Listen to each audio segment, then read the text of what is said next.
예, 안녕하세요. 권준석 변호사입니다. 저는 경인법무법인이라는 곳에서 10년째 일을 하다가 이제 그만두고 이제 개인 사업을 하려고 이제 합니다. 그래서 지금 기존에 이제 쓰던 방을 정리하고 있는데 난장판이에요. 난장판. 이게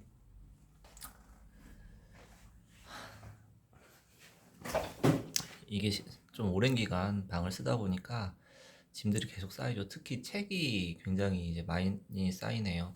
어쨌건 변호사업을 하다 보면 이제 결국은 이제 정보 그리고 지식 이게 가장 중요하잖아요. 그러다 보니 책을 하나하나 계속 사게 되고 그러다 보니까 책집이 엄청나게 많아요. 그게 뭐 절대 다수이네요. 그렇다고 뭐 책을 다 가져갈 수는 없고 좀 이제 법이 또 계속 바뀌고 판례도 계속 갱신이 되기 때문에 필요 없는 책들을 좀 이렇게 버린다고 버리는데도 어마어마하네요. 여튼 지금 제가 이제 개업 0일차인 거죠. 오늘이 근무 마지막 날이니까요. 그러면 개업 0일차 때의 상황을 제가 좀 설명을 해드리겠습니다.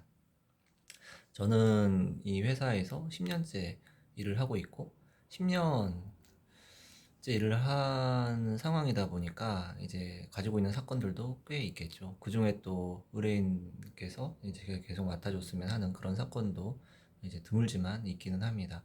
그런 사건들 같은 경우에는 이제 제가 나가서 개인 사업을 하기 때문에 개인 변호사 등록을 하게 될 것이고, 개인 변호사 등록을 할 경우에는 이제 그 개인 변호사로 이렇게 이제 위임장을 넣어야 될 텐데, 위임장을 넣을 때는 대한변호사협회 산하의 이제 지방변호사회에 경유라는 것을 이제 해야 되는데, 그 경유증이라는 것을 이제 사서 붙여야 돼요. 이제 뭐 일반적인 사건은 인천 같은 경우에는 2만 원인데, 그 경유증을 이제 사서 이제 붙여야 되긴 하는데 기존에 여기서 하던 사건, 경인에서 하던 사건을 이제 나가서 이어서 하는 그런 사건들 같은 경우에는 별도로 이제 경유증을 사서 붙일 필요 없이 확인 경유라는 것을 하면 됩니다.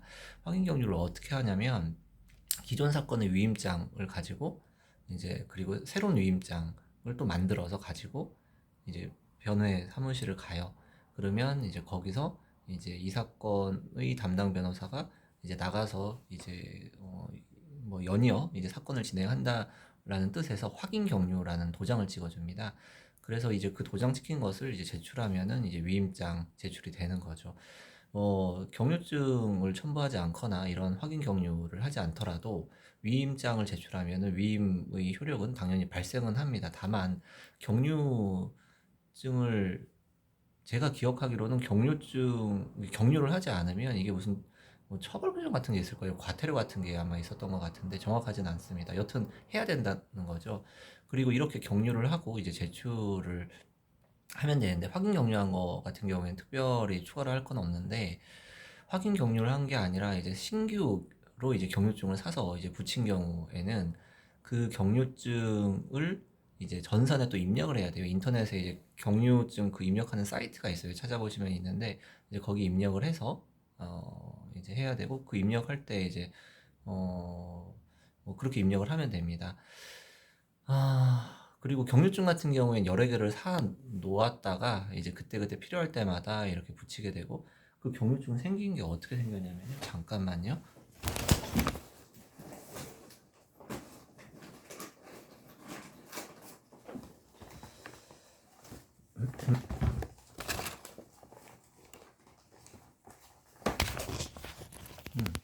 이렇게 생겼어요. 이게 이제 스티커처럼 이렇게 떼집니다. 여기 보시면 이게 스티커예요, 스티커. 이게 떼져요, 떼져. 아이, 잘 안 되는데 여튼 떼져요. 이게 두 개잖아요. 똑같은 게 이제 두 개가 이렇게 연이어 있는데 하나는 붙이고 하나는 보관하는 거예요. 왜 보관해야 되느냐? 그건 잘 모르겠는데 여튼 보관을 하라고 하니 보관을 잘 해야겠죠. 나중에 뭐 정리할 때 뭐가 필요하나 봐요. 사건 같은 걸 뭐 연말에 정리할 수도 있잖아요. 여튼 경유는 그렇게 하면 되고 저는 법무법인의 이제 소속 변호사, 고용 변호사로 있다가 이제 나가는 거죠. 그리고 이제 개인 사업을 하는데 이제 그럴 경우에 뭘 해야 되느냐? 일단 회사 측에서 소속 변호사 탈퇴 신고라는 걸 해야 돼요. 그걸 지방 변회에 하면은 지방 변회에서 대한 변협을 올리고 거기서 이제 처리가 되면은 이제 드디어 이제 법인에서 탈퇴를 하게 됩니다. 그렇게 탈퇴를 한 이후에 그럼 난 뭘 하면 되느냐? 일단 사무실이 바뀌죠. 저는 이제 송도 쪽으로 가게 되는데, 송도에 있는 그 주소지로 무슨 개업집 변경 신청인가를 하면 됩니다. 그거를 뭐 어떻게 하느냐? 대한변호사협회 사이트 들어가면은 그 전산으로 신청을 할 수 있도록 돼 있어요. 그런데 법인 소속 변호사 같은 경우에는 개업집 변경 신청이 안 돼요. 소속에서 탈퇴하기 전에는. 그래서 탈퇴가 먼저 되고 그 다음에 개업집 변경 신청을 해야 되는 거고요. 그리고 이제 기본적으로 민사소송은 전자소송이잖아요. 전자소송으로 다들 하시는데 전자소송에서 이제 탈퇴를 또 해야 됩니다. 회사에서 전자소송에서 이제 그 소속된 변호사를 탈퇴 처리를 해주면은 제가 이제 제 개인으로 개인 대리인 자격으로 이제 가입이 이제 되는 거죠. 탈퇴하기 전에는 재가입이 안 되고요. 그리고 탈퇴를 할 때는 원칙적으로는 기존 사건에 이제 그 담당 변호사 지정 철회서를 모두 제출은 해야 돼요. 원칙은 그래요. 그런데 전산상에 시스템이 완결되어 있지 않아서 다 철회 신청서를 제출하지 않는다고 하더라도 탈퇴만 하면은 재차 이제 등록은 됩니다. 네. 그렇게 뭐 그런 절차를 동시다발적으로 진행을 해야 되고요. 그리고 음, 이게 방 빼는 게 생각보다 큰일이에요. 미리미리 정리를 하면 좋은데, 뭐 회사 생활을 많이 안 하셨으면 짐이 적을 수 있겠지만, 저처럼 좀 길게 한 케이스 같은 경우에 미리미리 짐 정리를 하시는 게 이제 좋을 것 같고, 그리고 이제 컴퓨터 정리도 이제 미리미리 하시는 게 이제 굉장히 좀 중요할 것 같습니다. 그리고 저 같은 경우에는 인천에서 근무를 하고 있는데, 개인 사무실을 개업을 하려고 보니까 완전히 그냥 단독 사무실로 직원분 한 분 모시고 하려면은 보통 400에서 500 정도가 이제 고정 비용으로 깨지더라고요. 뭐 작은 비용은 아니죠.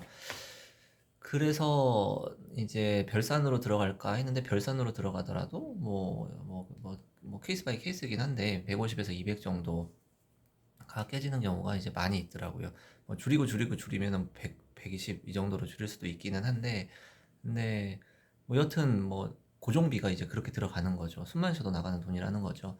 그래서 저 같은 경우에는 뭐 찾다 최소한의 금액으로 할 수 있는 데를 찾다가 이제 공유 오피스를 들어가기로 결심을 했습니다. 공유 오피스 같은 경우에는 뭐 기본적으로 모든 시설이 다 돼 있어요. 뭐 문서 수발도 대체로 다 해주고 이제 물론 자기가 홀로 사용하는 전용 공간은 좀 좁죠.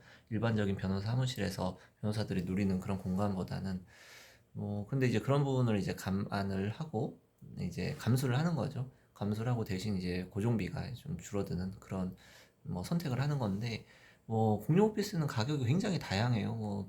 저렴하게는 뭐 15만 원, 20만 원부터 1인실 기준으로 15만 원, 20만 원부터 15만 원 정도부터 뭐 3, 40만 원까지 뭐 굉장히 다양한데 이게 일반적인 그런 변호사실에서 방 한 칸 빌리는 것보다는 확실히 좀 저렴해요.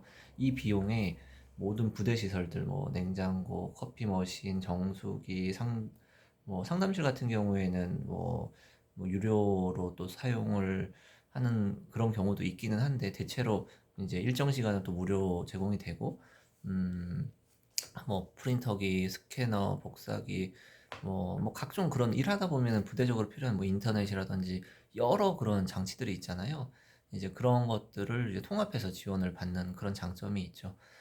그래서 공유 오피스를 들어가기로 했고, 공유 오피스를 들어갈 경우에 지금 한 달 고정비가 어떻게 될지 모르겠어요. 그런데 일단 공유 오피스 제가 들어가는 데가 운이 좋아가지고 뭐 첫 달은 20만 원 해준다고 하고, 그 다음 달부터는 좀 더 이제 비용이 오를 수 있는데 올라봐야 뭐 3, 40만 원이죠.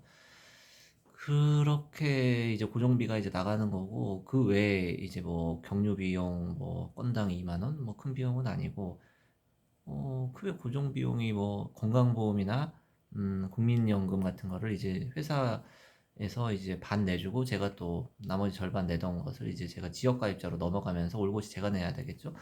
그 비용이 얼마가 될지 좀 걱정이긴 한데 여튼 이제 그런 것들이 좀 고정 비용이 될 수 있을 것 같네요. 아, 이게 1인 변호사로 하면은 이게 지역가입자로 처리가 됩니다.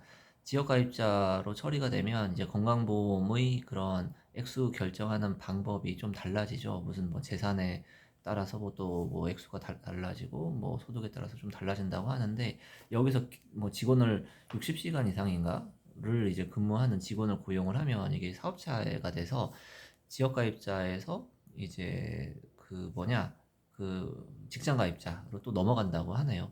여하튼 뭐 이런 것들이 있는데 일단 저는 뭐 개인 사업자고 1인 사업자니까 일종의 프리랜서 비슷한 거죠. 뭐 그렇게 처리가 될 것이고 그리고 이제 제가 개인 사업을 하니까 이제 기장이 뭔지 사실 잘 몰라요. 이제 알아봐야 되는데 이제 나오는 거잖아요, 저는.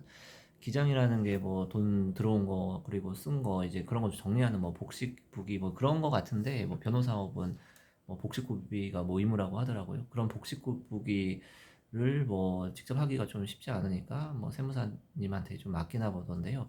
제가 있는 제가 들어가는 이제 공유 오피스 같은 경우에는 연 매출이 그리 높지 않으면은 그걸 공짜로 해준대요. 되게 좋죠. 그리고 근데 통상 한 10만 원씩 주는 게 일반인 것 같은데 공유 오피스 같은 경우에는 매출 일정 이상일 경우라도 7만 원에 해준다고 합니다. 그리고 저렴한 데 찾으면 5만 원에 해주는 것도 뭐 있다고는 하고요. 뭐 여튼 그렇습니다. 이게 뭐 두서없이 얘기를 하게 됐는데요. 저도 지금 짐 정리하다가 뭐 갑자기 찍게 된 거예요. 지금 밥도 못 먹고 지금 10시 거의 다 됐는데 짐이 아직 정리가 안 돼가지고 돌아버릴 지경인데요. 뭐 어떻게든 오늘은 어느 정도 정리를 하고 그래도 가야죠. 오늘까지 근무고 이제 내일 뭐 오늘 정리 다 한 거를 이제 내일 차로 옮기거나 뭐 그렇게 해야 될 것 같아요. 매우 고단한데요. 뭐 빨리 정리해야죠. 여튼 오늘 뭐 이제 개업 0일차죠, 0일차. 개업 0일차의 변호사가 오늘 하루를 어떻게 보냈는지 대략적인 설명을 들으신 거예요. 그냥 궁금해서 일반 다른 비법조인 분들께서 궁금해서 보실 수도 있고, 법조인 분들 중에 고용으로 계신 분들은 또 보시면 좀 도움이 되겠네요. 오늘은 여기까지 하겠습니다.